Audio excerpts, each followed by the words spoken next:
60 Minutes Nigeria, reaching live from independent television here from the Benin Network Center. I will be looking at the fallout, failures, and way forward of the 2023 general election. The European Union Observation Mission to Nigeria recently published a final list to the federal government on the federal and state elections of February 25th, which actually took place recently while we entered the new year. However, for us this afternoon, we'll be dwelling on the fallouts, the failures, and the way forward for subsequent election. As you all know, some states will be having their elections in no distant time. Those states, Kogi State, and some other states are built up for election from next year. Now, we'll have with us some cracked analysts who will be joining us to look at the way forward for subsequent elections in the nation. From my immediate left is no other person than Obakbolo Emmanuel Esquire. Thank you so much for joining us. It's a delight being here. Good afternoon. Thank you for coming. And sitting next to him is Tim Iyobosa Esquire. He's a legal practitioner too. Thank you for coming. Thank you very much. And yes, we have a politician and the state chairman for Zenith Labour Party. Is no other person than Bishop Akhaleme. Thank you for coming, Bishop. Good afternoon, viewers. And yes, from my extreme left is a legal practitioner, a clergyman, the resident pastor of his Alive Parish, Rock of Ages Christian Assembly, local here in Benin City. He's not a person than Adodo Israel Esquire. Thank you for coming. It's my pleasure. Thank you very much. So Israel, take it up from there. The 2023 general election. Let's have your take first. The 2023 general election. What's an overview? What's your submission as an individual? Well, personally, I'm so excited we're having to discuss this issue over and over again because it's an issue that we must not forget in a hurry, because if this issue are not well dealt with, it's going to have a lot of, create a lot of problems in the future. And let me start by saying again, like I've always done, that the 2023 general election was a show of shame. In fact, I'm trying to be very careful with words. It was an embarrassment to the Nigeria system. It was disappointing, and it has left a lot of persons in utter frustration. A lot has given up in Nigeria as a state, even beyond INEC. So it's something that we are all pained, but wallowing in the pain will not take us move us anywhere. That's why it has become important for us to have an appraiser. Even as I speak to you now, the Nigeria Bar Association Benin branch, we are having our law week, and the center point of the discussion is on general elections and the way forward. Okay, so, now talking about general election, I'll pick it up for, let's get to the state chairman, Zenith Labour Party. As a key stakeholder in the electoral process, what's your take on the just concluded general election? Yeah, thank you very much for this opportunity. Well, this is not the first time we are addressing this issue after the conclusion of the general election. Absolutely. Well, I have posited severally that we can never have a perfect election. There's nowhere in the world we can have a perfect election. On my own personal assessment, the whole process, I can say that INEC did 70%. Why? Because of the introduction of beavers and INEC view of result on portal. This was the technology that was brought aboard to ensure that we don't have the issue of overvoting, and of course the delay in the transmission of results was put to an end. But then you will discover that in the previous elections, like states like Kano, like some states in the north, when votes are being counted, if they don't measure any, they don't count any, or they have not measured figure from any part of the state, are just measured from the north, you can't conclude. You cannot conclude. Why? Because you hear millions coming from this state. But with the use of beavers, all this irregularity were addressed. As a result, you saw the result that came from some states. That's to say, it's a reflection of what the people actually expected. That's number one. Number two, the only area we have issue is not only INEC. The people share the blame in this election. The people. The security agencies also share blames, not INEC. We cannot just take all the blames and shift it to INEC. INEC have their own part. The people have their own. We have different factors. The people factor, the INEC factor, and the security agent factor.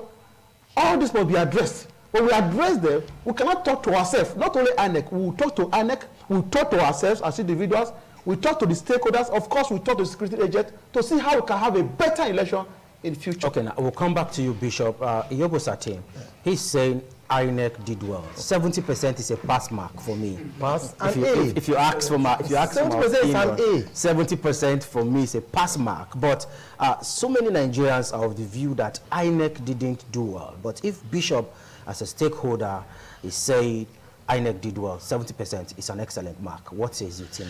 Well, thank you very much. The view of Bishop is his personal opinion. Of course. And most Nigerians, all of us are in this country. We witnessed the election. Some of us we participated in the elections. So for someone to score INEC 70% when Mahmoud himself know that he did not even score 20%, I wonder where my friend is getting that rationale from. First of all, let's take 2023 election. Like I said in our previous discussion, you understand that this topic has been even flogged. We discussed this topic. There was the now, let me tell you, from the pre-independent elections to post-independent elections, 2023 election is the worst election that Nigeria had ever had.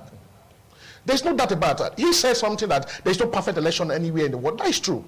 Totally correct. But there should be election that is somehow credible and acceptable by the people.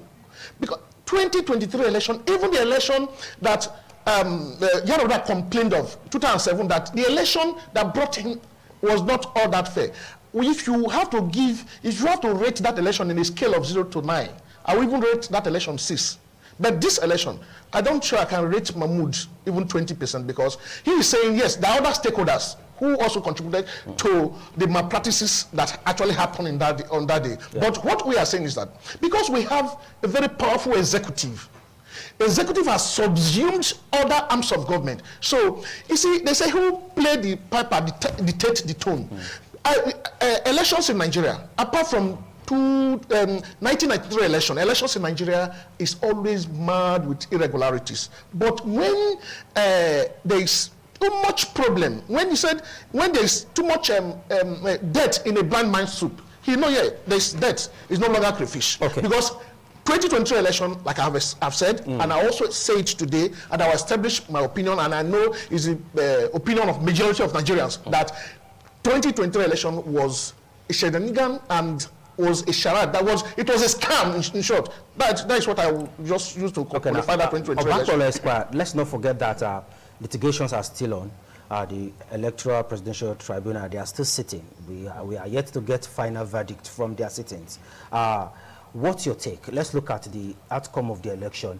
Just quickly take us through the whole process. Then we go straight to the next segment of the discussion. Firstly, if anyone tells you that the 2023 election is a near perfect election, just like the bishop here has called it 70%, that is an A, excellent. For me, it's like a fairy tale told to an idiot in Alice in Wonderland. That is the only way I can describe it. Looking at the 2023 election, none of us can shy away from it because we want a better Nigeria. If not for us, but for our children, but for tomorrow. Now, when you go through the elections thus far conducted in Nigeria, upon independence, you will not argue with anyone that the 1993 election is a near perfect election. And that is why till tomorrow, some persons still feel the heat of that election. Mahmoud himself, an election that INEC flagrantly violated its own rules and regulations. For goodness sake, the 2022 Electoral Act does not provide for electronic transmission of results. But however, that act provides that INEC has power to give itself rules, and INEC gave itself rules. Article 38, paragraph 1, 2, 3, and 4. INEC did say in that INEC guidelines and regulations that INEC shall transmit results. How come INEC rules that INEC gave to itself, INEC violated it? And somebody is calling INEC 70%. That's his opinion. Well, that is his opinion. And you must respect that. Now, when you look at the general election, even with what has transpired and still to be transpired in the court, it's a shame to a country like Nigeria. Take, for instance, we had an election in Kenya. See how the election went. See the situation that came out of the elections. In 2015, we had an election here in Nigeria.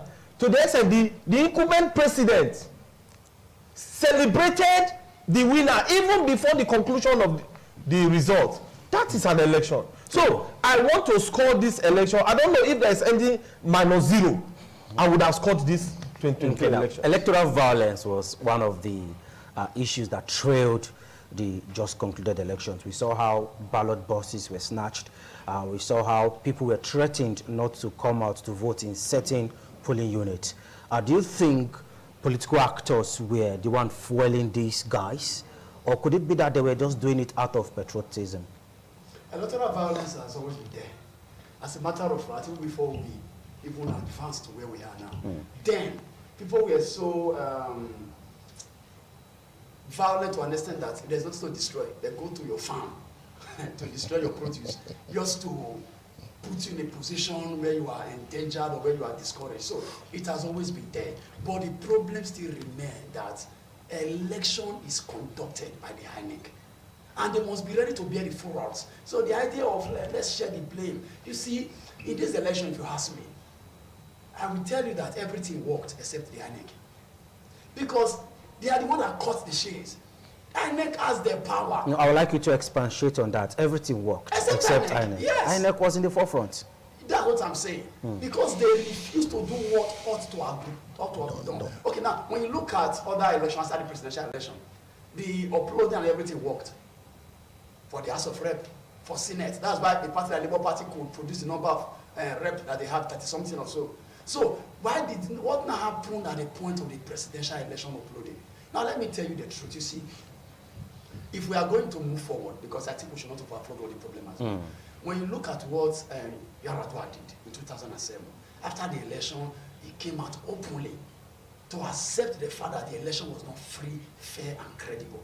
And to see ways he can ameliorate that, he set up a 22-man panel committee led by the dead Chief Justice of Nigeria to look at ways this thing can be abridged and a better election done in Nigeria. That is what I'm expecting the president, whoever is there, or whoever is going to come there, that's what I expect them to do.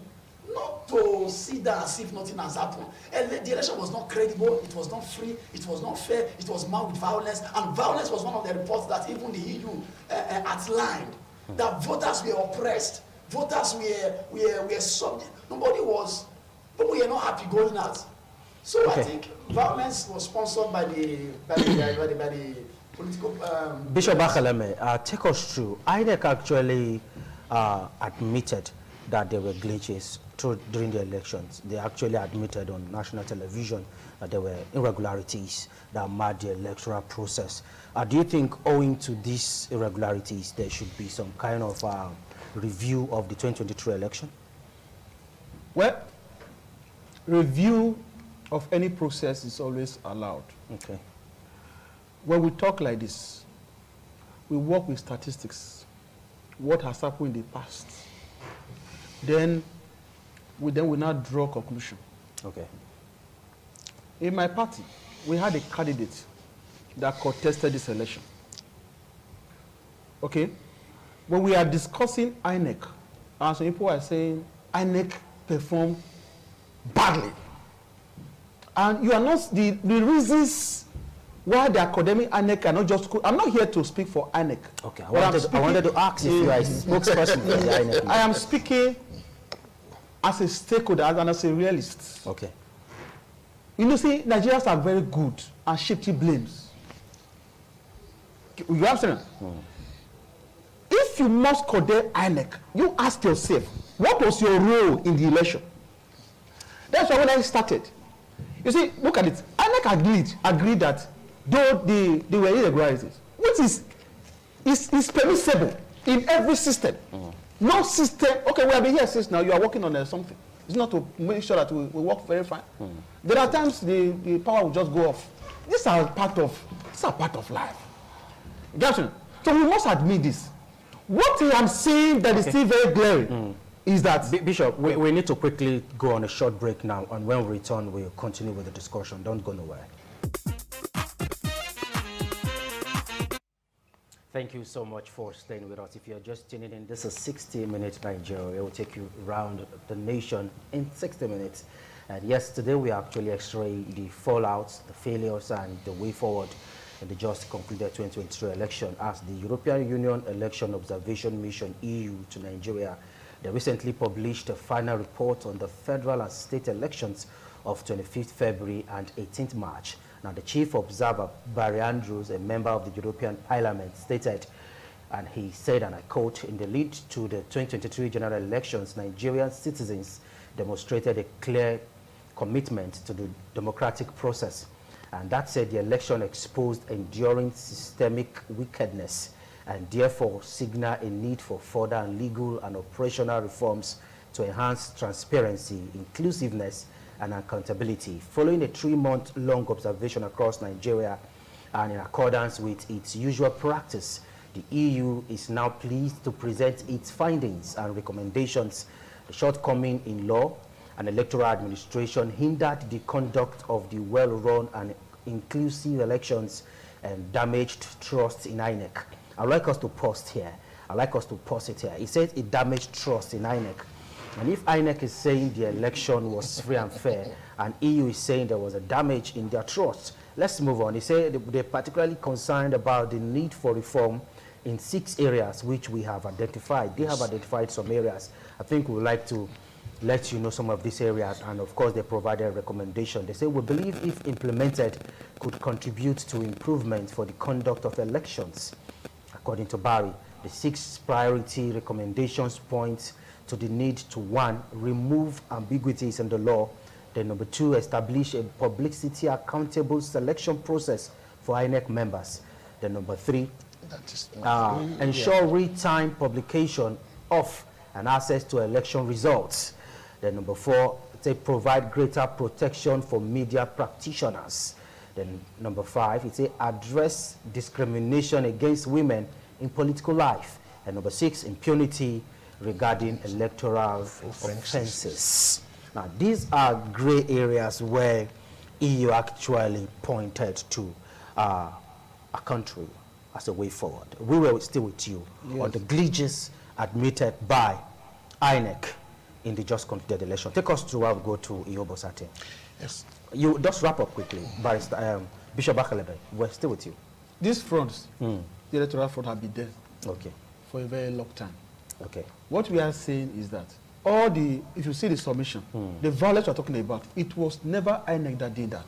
Who? The people. You see what I'm saying? So the people. So the snatching of ballot boxes were not done by INEC. If anything is happening in the polling units, it is not the duty of INEC to stop what is happening there. Who? The security agents. Okay. So the only accusation that this is that when you are condemning a commission, you must also look at the other bright side, where they have performed. We cannot say that where INEC has performed is not more than where they have failed. That is where we are talking about. So we cannot have a perfect election. Okay. So they have actually done well. So the area they have not done well, They will discuss it and suggest to them how they can improve in future election. Now, from your official expression, it seems you are still not okay with Bishop Akeleme's submission. You see, when a politician is talking, you understand where they are talking from. There is no doubt he's a politician. I'm not one. I'm a lawyer, and I will speak like one. I'm objective in my contribution. So what he's talking, he may be talking from his own perspective and it's his opinion. First of all, if you look at this 6th recommendation of EU, the second recommendation, I have been fighting against that from time I've been issued. That they should remove the selection of INEC chairman and other body from the president. Let not the president appoint INEC, because if I appoint you, see, let me tell you, the executive has wielded so much power in this country that, like I said, they've subsumed the legislative and the judiciary to their hand. Now, I appoint you there. You do my bidding. If you don't do it, it's just like a command structure, like the military command structure. When your boss gives you any order, you obey. You don't have to. Because look at it. You have just come to tell us this is exactly what happened in Nigeria. And they have observed it. I think they were in this country from 11th day of February till 11th day of April. So they were able to compile what actually transpired in the entire election. So they are very accurate in their recommendation. What they observe is very, very accurate. We are here in this country. We saw what happened. And secondly, here he's talking about that INEC was not the one that instigated the violence. No, we agree. That is the actors, the political actors. They do this in order. Let me tell you, rigging of election does not start the day of the election. Rigging of election starts from even before the campaign. They will start. You see, strategy. When they were buying a voters card in the north, was it not a systemic rigging? It's a systemic rigging. You will come some area that you know that it's your opposition stronghold. You go there, you will disrupt them, don't vote. Look at it. Imagine how many INEC was able to record over 90-something million voters. But have you independently verified this claim that they were buying voters card? It was over now, yes. Are you sure? Do you have of course, even INEC, even you remember that what is this, the speaker of the Northern Elders Forum? I don't. Sometimes he came out yes, Anglo, yes, like, yes, he acknowledged it on media. He said so that these things are happening in the north. That was before the election. Okay, I'm not aware. Yes, that was before the election. It was all over. If you say you are not aware, no problem. But we know it was there. It was glaring that people were buying voters' cards with 2,000 naira in the north at the point. So what do you think they are doing? That is systemic rigging. So rigging does not start that day. But what my bishop is saying here is that INEC has performed. I want to put one question. If you can ask, it may be a rhetoric question. Now throw it to me. Yes. Now let me ask the question: why is it that the election that was conducted the same day, the Senate, House of Rep, and presidency, it was the same day. It was the same time you gave them the ballot paper. It was the same time they collected the results, and they were able to upload for that of Senate and House of Rep, and something happened as far as the presidential election is concerned. What happened? See, those are calculated attempts. It's just a deliberate attempt to make sure they frustrate the wishes of the people whom they feel they've chosen. If they've chosen whoever they want to choose, allow it flow. I am not against anybody who wins the election, but win it, let it be credible. Let at least the only election I have seen that have not been challenged since the current dispensation is only 2015 election that was not challenged in Nigeria. A couple with like the last election in Edo State, the 2020 election in Edo State. Did the opposition did they go to court to challenge the election? They only challenged the credentials of Obaseki. They didn't challenge the main election because they saw that the election was credible, and that was the first time this RF and Beavers was test run, and everybody was watching. You saw it. Okay. So why did they also replicate the same thing that they did in the House of Rep and Senate the same day? Abakbola Esquire, so many people lost their lives in every part of the country during the election. What's the way out? Because we can't keep losing young persons to electoral violence. Quickly, I want to make a comment on the EU report. Okay. To my mind, I don't want to give flavor to colonial imperialism. There is nothing that the EU report suggested just now or opined that the local observers did not say. There's absolutely no. The EU report only confirmed what the local observers stated.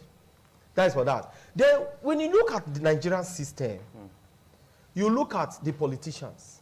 They have weaponized poverty. And that is why electoral violence just now may not hurt. Because those who we appreciate 10,000 naira to go and snatch ballot box are more. Because they feel that, oh, if I get this 10,000 naira, this 10,000 naira may be of help for me, maybe this week.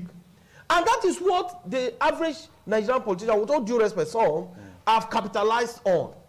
So, not until the instrumentality of poverty as used by the Nigerian politicians is halted, we may continue to witness electoral violence. The young minds who are ready tools to be used by these persons are available because there is poverty, there is penury, there is hunger in the town. So when somebody comes to tell me, oh, how do we do this? There's election violence, ask the politicians. Just like my learned friend stated just now, INEC prepared a fatal ground for even the violence that took place. How? Over the years, good. There were reports about violence, electoral violence. There were reports about electoral fraud. And the Electoral Act 2022 in section 65 provides for what? A preview before the result can be announced. Did INEC do that? Even when, let me call the name, the person of Dilo Melaye, who was a PDP, what do you call them? PDP, what do you call them now? Delegate, raised the issue.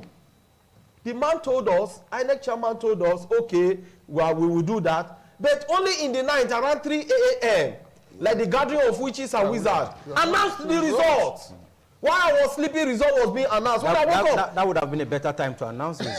Yeah, because they only allowed, you know, the Bible says, while men slept, the enemy sowed tares. That was what we witnessed. The tares was sown while we were sleeping. Okay, let's quickly come to Israel Adodo. Now, looking at some of their submission, they are saying there's discrimination against women in political life. Do you agree with that? Not totally, not totally. But you see, election and participation in it is a personal thing. We have seen women coming out. So I don't think there's real discrimination. Though, you know, the election grant or the political party grant is a very competitive one. It takes someone who has a lion heart in the Nigeria system to venture into it. And this is what most of the women lack. You get it?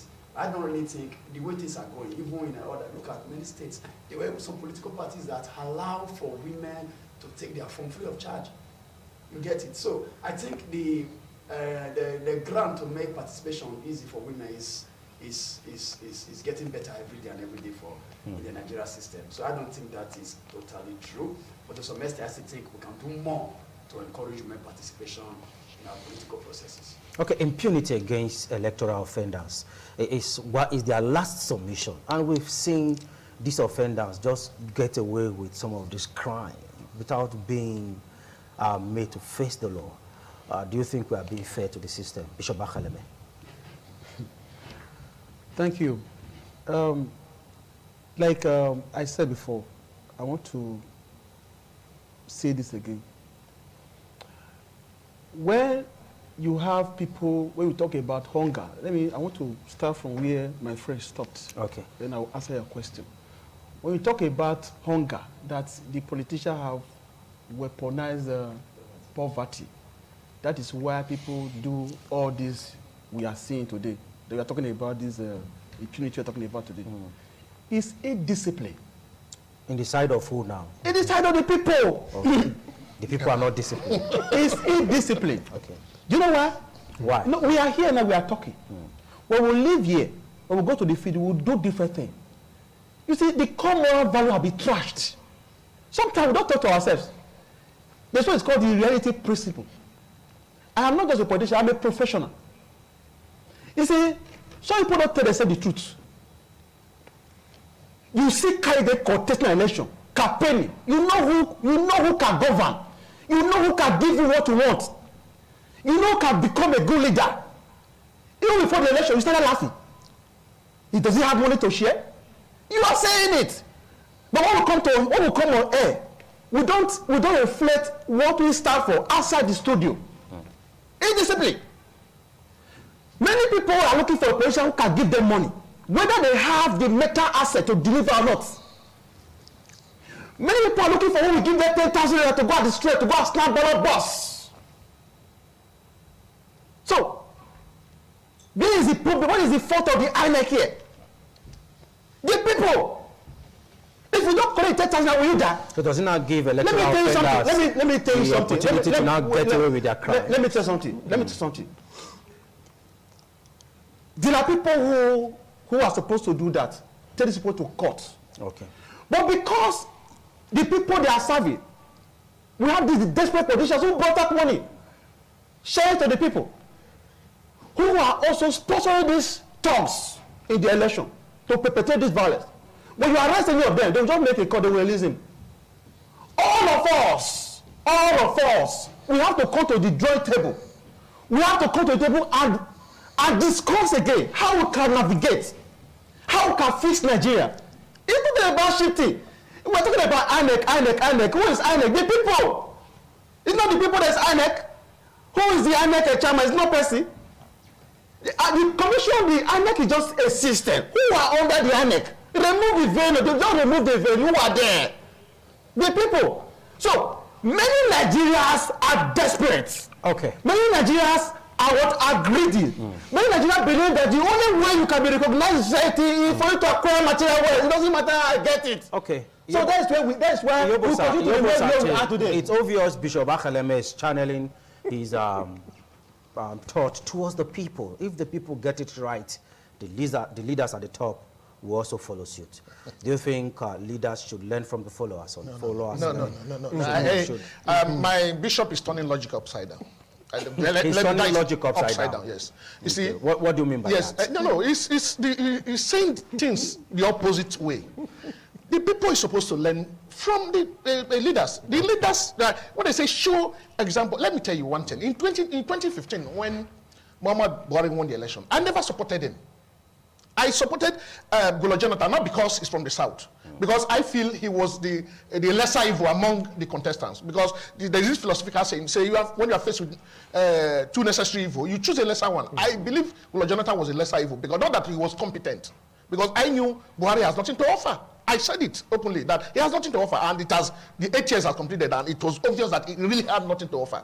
But what I am saying here is that if the head is good, definitely others will follow. One of the consolation I have in 2015 when Buhari won the election was, they said he's a disciplined man. They said, I said, okay, if he can come to even discipline Nigerian politicians, I say, well, all of us, it will be better. I'm in Nigeria. So it would be better for all of us. That was one of the consolation I have. But inside me, I knew he had nothing to offer. Let me tell you, when the head stands, like you were saying, we're talking about allowing these crimes, electoral offenses to go without. INEC had the power to prosecute these people. Security agents have arrested many of them. How many today were in courts? He said, colleague, I'm a practicing lawyer. I've never seen in any of the criminal courts in Benin City that when they said these are election offenders that they are trying. None.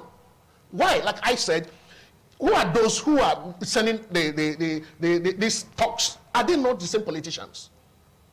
But when he was referring to us, I know he was referring to the politicians, because it should be defined. That is why I said he's a politician. He said all of us should come to the table. That was the later part of his discussion. He was talking about us, is the politician who sent these talks out. Okay. Of course, it's the politicians.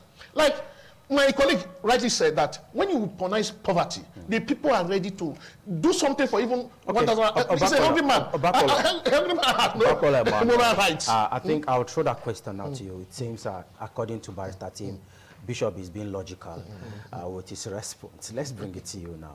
Those electoral offenders, we are yet to see anyone facing the law. What's happening? Now, the Electoral Act provides that the Commission shall be in charge to prosecute any electoral offender. The Commission. And that is why, at a point, sometime last year, I rose I wrote a pointer that, look, I don't think INEC has the capacity to prosecute electoral offenders. But however, the law provides us the manpower. That's why just now INEC has gone to Nigerian Bar Association to give some list of lawyers who will help it to prosecute the prosecution. Now, the security agencies that blames are being labeled on, we are able to, INEC told us before now that we were able to arrest 1,000 plus offenders. And 2-3 days ago, INEC chairman came to tell us again that the number has reduced to 215 electoral offenders. I do not know. Screen them. I do not know. So when you begin to see these ups and downs, you begin to wonder what is really going on. Is it in the position of INEC to determine who should be prosecuted or who should not? That is a germane question.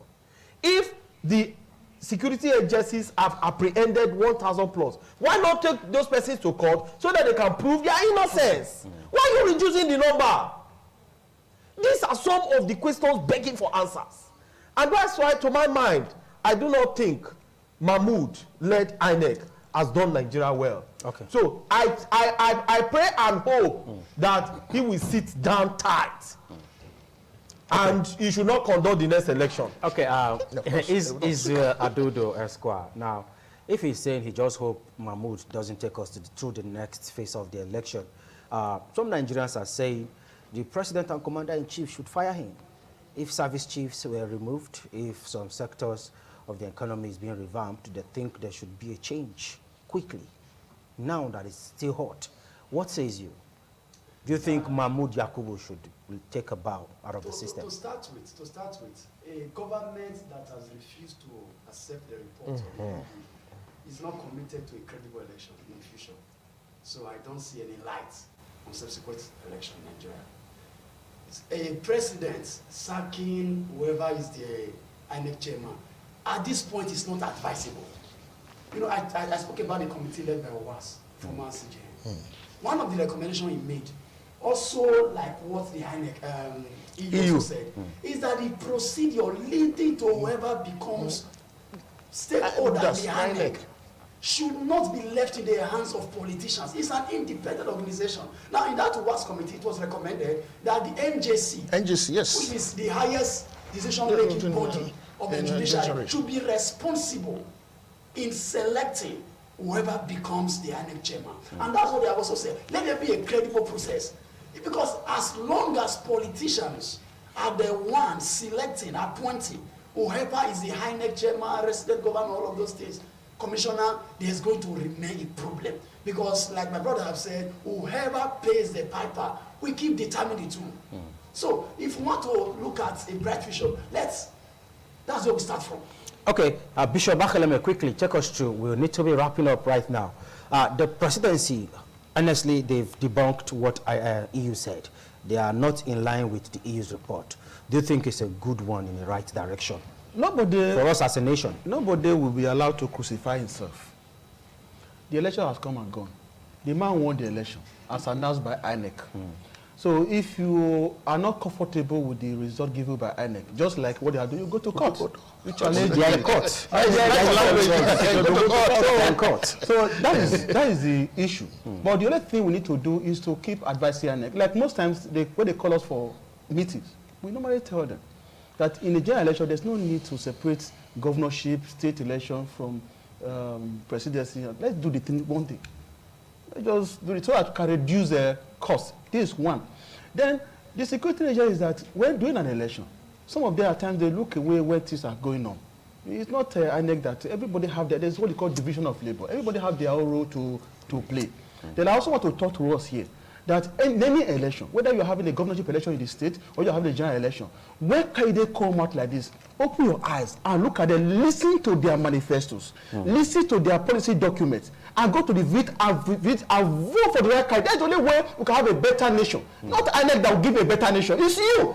So when you look at those candidates, you go to the field. Vote is almost not. No, he still have the floor. You see, Barrister Israel, when he you still have the focus, I floor. don't interrupt you. Go on now, Listen. Bishop Akelele, you have the floor. See, we have the opportunity. When we say when the head is rotting, whose head is rotting? You have leaders coming out campaigning. You can see the one that are rotting. You just go there and vote for them. Okay. And then you blame it on INEC. Okay. Look for a good candidate, vote for them. So we can have a better state, a better nation. Okay, Israel Adodo, you want to quickly react to what he said? Quickly, 10 seconds, 10 Vote seconds. is almost not counting. That's the problem. Okay. They all troop up in mass to vote for whoever they want to vote for. And we see the reflection of the will of the people. It is getting beyond the era. That was why youth came out. It was believed that if you vote, your vote will count. Okay, all right, now let's come to you now, It's almost not Tim Yobosa. Now looking at the whole litigation process that is still on, do you think Nigerians, because some people are saying Nigerians should trust the process, that judiciary can be counted on? Now, as a legal practitioner, honestly, This man, honestly, God bless you, my brother. honestly, should we trust the process? I didn't have my answer already. Right, my answer. Earlier, that the executive have subsumed the legislative arm and the judicial arm of the government. You see, of course, judiciary is the last hope of the common man. We still believe, Nigerians still believe that something good will come out in this system. Many persons have told the judiciary, look, it's the judiciary that is on trial, not even the Okay, election. I'll back on quickly. So, The poor word to that, let's just nip it up. Judiciary in the spotlight right now. What's your take? My take is that judiciary, firstly, I believe this appeal tribunal. I believe it. Okay. I trust them. But I think the judiciary in Nigeria needs to sit up and sit tight. And then if you look at the challenge the judiciary has, is constitutional. Okay. Because the Nigerian constitution has 67 powers.